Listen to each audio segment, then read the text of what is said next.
नमस्कार दोस्तों, pro trading art में आपका स्वागत है। आज हम लोग देखने वाले हैं कोड के बारे में। तो हम लोग कोड तक पहुँचे कैसे हैं? तो इससे पहले हमने देखा था स्क्रिप्ट स्ट्रक्चर के अंतर्गत कमेंट्स के बारे में, वर्जन के बारे में, डिक्लेरेशन स्टेटमेंट के बारे में। आज हमें देखना है कोड और लाइन ड्रैपिंग के बारे में। उसके बाद हमारा स्क्रिप्ट स्ट्रक्चर समाप्त हो जाएगा, ठीक है ना। तो चलिए स्टार्ट करते हैं। सबसे पहले हम लोग कोड में समझते हैं कि lines in a script that are not comments और compiler directives are statements. Statements क्या है? तो देखो स्टेटमेंट क्या है, इसे समझने के लिए देखो यहाँ पे जैसा कि अगर देख पा रहे होगे आप, ये स्क्रिप्ट स्ट्रक्चर है, पूरा का पूरा हमारा एक स्क्रिप्ट है ना। इसमें क्या है? Lines that are not comment, जो कमेंट नहीं है। अब इसमें आपको पता चलना चाहिए कौन कमेंट है और कौन कमेंट नहीं है। तो कमेंट कौन सा है ये मैं आपको पहले ही बता चुका हूँ। अगर आपने वो वीडियो नहीं देखा है इससे पहले वाला तो देख लेना। देखो हमने यहाँ पे डबल फॉरवर्ड स्लैश लगा दिया तो ये हमारा कमेंट हो गया है ना। इसके अलावा जितने भी हैं वो सभी क्या है? कोई ना कोई स्टेटमेंट है, ठीक है ना। और कंपाइलर डायरेक्टिव बोलो इसे आप। कंपाइलर डायरेक्टिव कहने का मतलब क्या है? हम लोग कंपाइलर को बता रहे हैं कि कंपाइलर को निर्देश दे रहे हैं कि हम लोग क्या करने वाले हैं। जैसे हमने बता दिया बार इज अप, कब अप होगा ये हमें कैसे पता चलेगा? जब क्लोज ग्रेटर देन होगा ओपन से, है ना। या फिर हमें कलर कैसा रखना है, रेड रखना है, ग्रीन रखना है, वो सब हम लोग यहाँ पे इफ स्टेटमेंट में चेक कर रहे हैं, है ना। ये सभी क्या है? कंपाइलर डायरेक्टिव है, जो कि कमेंट नहीं है। वो सभी के सभी क्या है? स्टेटमेंट्स हैं, ठीक है ना। जो क्या करता है? विच इम्प्लीमेंट द स्क्रिप्ट एल्गोरिदम, जो ओवरऑल स्क्रिप्ट का एल्गोरिदम डिसाइड करता है, ठीक है। यहाँ तक कोई दिक्कत नहीं। देखो a statement can be one of these, a statement can be one of these. तो इसमें से कोई भी एक स्टेटमेंट हो सकता है, चाहे वो वेरिएबल डिक्लेरेशन हो, जैसे हमने यहाँ पे प्लॉट कलर का एक वेरिएबल बनाया है ना। उसके बाद क्या हो सकता है? और वेरिएबल रीअसाइनमेंट हो, वेरिएबल को हम लोग रीअसाइनमेंट भी कर सकते हैं, जो कि यहाँ पे नहीं किया गया, वो बताऊंगा मैं आगे कैसे करते हैं वो सब चीज़। फंक्शन डिक्लेरेशन, जैसे हमने यहाँ पे बार इज अप, ये हमने क्या किया? एक फंक्शन को डिक्लेयर किया है ना यहाँ पे, ठीक है ना। उसके बाद देखो बिल्ट इन फंक्शन कॉल, जैसे इंडिकेटर क्या है? एक बिल्ट इन फंक्शन है हमारा। यूजर डिफाइंड फंक्शन, जैसे हमने यहाँ पे खुद का एक फंक्शन बनाया है ना। या फिर आप कोई लाइब्रेरी फंक्शन कॉल कर लो। उसके बाद देखो चाहे इफ स्टेटमेंट हो, फॉर लूप हो, व्हाइल लूप हो, या फिर स्विच स्ट्रक्चर हो, ये सभी के सभी क्या हैं? हमारा स्टेटमेंट से, जैसे है ना यहाँ पे इफ स्टेटमेंट हमने यूज किया है, इसमें से इस सभी के बारे में हम लोग डिटेल में देखेंगे। तो ये सभी जितने हैं, जो वेरिएबल हो गया, वेरिएबल रिसाइनमेंट हो गया, फंक्शन हो गया, ये सब के सब क्या हैं? स्टेटमेंट से हमारे स्क्रिप्ट के, ठीक है ना। यहाँ तक कोई दिक्कत नहीं। अगर देखो आपको कहीं पे भी थोड़ा सा भी कंफ्यूजन होना, आप कमेंट करो, एक बार करो, 10 बार करो, लेकिन कमेंट करके कंफ्यूजन दूर कर लो। आप प्रोग्रामिंग सीख रहे हो, इसमें एक भी कंफ्यूजन नहीं रहना चाहिए। चलिए उसके बाद देखते हैं हम लोग statements can be arranged in multiple ways. हमारे पास जो भी स्टेटमेंट होगा ना, उसे हम लोग मल्टीपल वेज में अरेंज कर सकते हैं। देखो ये सब बेसिक चीज़ आपको जान करके रखना चाहिए, बहुत हेल्प मिलने वाला है आपको। Some statements can be expressed in one line. कुछ स्टेटमेंट ऐसा होगा ना जिसको हम लोग सिर्फ वन लाइन में हम लोग लिख सकते हैं, जैसे क्या? लाइक मोस्ट वेरिएबल डिक्लेरेशन, जैसे अभी हमने देखा था, वेरिएबल डिक्लेयर के एक लाइन में हमारा काम हो गया, है ना। Lines containing only a function call और single line function declaration, single line में भी फंक्शन डिक्लेयर कर सकते हैं। अदर लाइक स्ट्रक्चर, जैसे हम लोग स्ट्रक्चर बनाएंगे ना, तो always requires multiple line because they require local scope. ये लोकल ब्लॉक बोलो या फिर लोकल स्कोप बोलो, ठीक है ना। Structure like other like structure always requires multiple line, जैसे हम लोग अगर इफ स्टेटमेंट वगैरह लिख रहे हैं, फॉर लूप वगैरह चला रहे हैं, तो वहाँ पर निश्चित रूप से हमें मल्टीपल लाइन की जरूरत पड़ेगी, ठीक है ना। ओके उसके बाद देखते हैं statements in the global scope of the script that is which are not part of locals can not begin with white space space और टैब। इसका कहने का मतलब क्या है? देखो statements in the global scope, जो भी क्या हो? ग्लोबल स्कोप में हो, यानी जो लोकल स्कोप का पार्ट नहीं है, वो क्या can not begin with white space, जो व्हाइट स्पेस से या फिर टैब से शुरू नहीं हो सकता है। देखो इसको एग्जांपल में हम लोग समझते हैं तो अच्छे से समझ में आ जाएगा। देखो यहाँ पे अगर आप देखोगे तो क्या है, यहाँ पे हमारे पास एक स्क्रिप्ट है पूरा का पूरा, है ना। अब जो हम लोग इंडिकेटर डिफाइन कर रहे हैं, यहाँ पे डिक्लेयर कर रहे हैं ना, डिक्लेरेशन स्टेटमेंट है हमारा, ये क्या है? ग्लोबल स्कोप के लिए, यानी पूरे के पूरे स्क्रिप्ट पे ये डिपेंड करेगा, ये है ना। तो इसे कभी भी स्पेस से आप स्टार्ट नहीं कर सकते हो या फिर टैब से स्टार्ट नहीं कर सकते हो, यानी 4 स्पेस के बराबर लगभग होगा ये।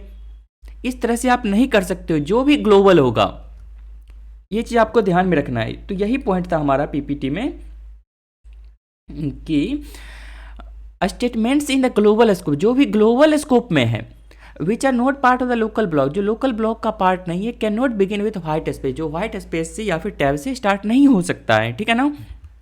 उसके बाद देखो, there first character must also be the line's first character. इसका मतलब क्या है, अगर आप यहाँ पे ग्लोबल स्कोप पे को भी डिफाइन करो, उसका पहला जो करेक्टर होगा वो लाइन का फर्स्ट करेक्टर होना चाहिए। Lines beginning in a line's first position become by definition part of the script global scope.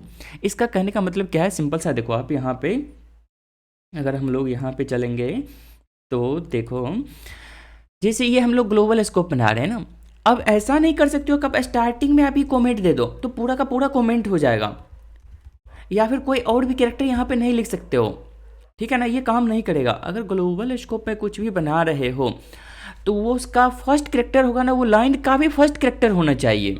जैसे यहाँ पे इंडिकेटर आई के पहले और दूसरा कुछ भी नहीं है, ठीक है ना, तो ये चीज़ आपको हमेशा ध्यान में रखना पड़ेगा। उसके बाद चलिए नेक्स्ट पॉइंट देखते हैं कि स्ट्रक्चर और multi line functions declaration always require a local block. तो स्ट्रक्चर हम लोग डिफाइन करेंगे तब, या फिर मल्टी लाइन फंक्शन डिक्लेयर करेंगे तब, हमेशा उसमें लोकल ब्लॉक होगा ही होगा, ठीक है ना। जब फंक्शन हम लोग पढ़ेंगे तो वहाँ पे ये सब चीज़ डिटेल में आ जाएगा। और बस अभी याद रखो आप कि कभी भी स्ट्रक्चर डिफाइन करोगे या मल्टी लाइन फंक्शन बनाओगे तो उसमें लोकल ब्लॉक होगा ही होगा, ठीक है ना।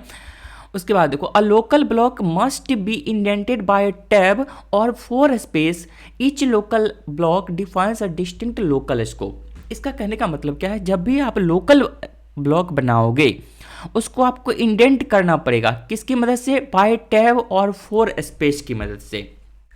अब ये पॉइंट क्या है, तो चलिए वापस देखो, यहाँ पे अगर आप देखोगे ना, जैसे हमने यहाँ पे फंक्शन बनाया है, ठीक है ना, फंक्शन डिक्लेयर किया, इस फंक्शन के अंतर्गत हम लोग ये लिख रहे हैं, चेक कर रहे हैं क्लोज ग्रेटर देन ओपन है या नहीं, अगर है तो ट्रू रिटर्न करेगा, अदरवाइज फॉल्स रिटर्न करेगा। तो ये जो हमने लिखा ना, ये लाइन, ये क्या हुआ, इसके लिए, इस फंक्शन के लिए लोकल ब्लॉक हुआ ना, लोकल स्कोप हुआ। तो इसे हम स्टार्ट में इस तरह से नहीं लिख सकते हैं, ठीक है ना, इसे आपको 4 स्पेस या फिर आपको यहाँ पे क्या करना पड़ेगा, टैब करना पड़ेगा, एक टैब आप प्रेस कर दो कीबोर्ड से। तो ये आपके इस फंक्शन के लिए यहाँ पे ये क्या बन गया, लोकल ब्लॉक बन गया, ठीक है ना। जैसे यहाँ पे भी हमने इफ स्टेटमेंट लिखा, इफ स्टेटमेंट के लिए ये लोकल ब्लॉक है, यानी कि अगर आपको यहाँ पे चेक करना है कि कलर डॉट ग्रीन यहाँ पे या फिर कलर डॉट रेड आएगा, इसके अंदर ही गत ही रहेगा ये, इसके बाहर आप कभी भी इसे एक्सेस नहीं कर सकते हो। अगर इसे एक्सेस करना है, जैसे यहाँ पे इस फंक्शन के अंतर्गत ये चीज़ लिखा हुआ है, यहाँ पे फंक्शन के अंतर्गत हम लोग चेक कर रहे हैं क्लोज ग्रेटर देन ओपन है या नहीं, तो इसके लिए आपको निश्चित रूप से इस फंक्शन को कॉल करना पड़ेगा। जैसे हमने यहाँ पे कॉल किया इस फंक्शन को, किसे जानने के लिए, ये ग्रेटर देन है या नहीं है, ठीक है ना। तो यहाँ पे ये लोकल है सिर्फ इस फंक्शन के लिए, अगर इसका रिजल्ट जानना है तो आपको इस फंक्शन को कॉल करना पड़ेगा, ना कि सिर्फ इसे कॉल करना पड़ेगा, इसे तो आप कॉल कर ही नहीं सकते हो। आई होप आपको समझ में आ रहा होगा कि ग्लोबल स्कोप क्या है और लोकल स्कोप क्या है, ठीक है ना।